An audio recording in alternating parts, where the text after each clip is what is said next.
చంబల్ నది లోయ ప్రాజెక్ట్ చంబల్ నది పైన మధ్యప్రదేశ్ రాజస్థాన్ రాష్ట్రాలు సంయుక్తంగా నిర్మించాయి. మధ్యప్రదేశ్ రాజస్థాన్ రాష్ట్రాలు సంయుక్తంగా నిర్మించినవి. ఈ ప్రాజెక్టులో భాగంగా 3 ఆనకట్టలు కలవు.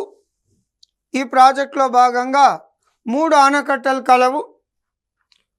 ఆనకట్టలు కలవు. ఒకటి గాంధీ సాగర్ ప్రాజెక్ట్, బానుపురా రాజస్థాన్. రెండవది రాణా ప్రతాప్ సాగర్, రావత్ బటా, ప్లేస్ నేమ్ రావత్ బటా, రాజస్థాన్. 3 జవాహర్ సాగర్ కోటా, రాజస్థాన్.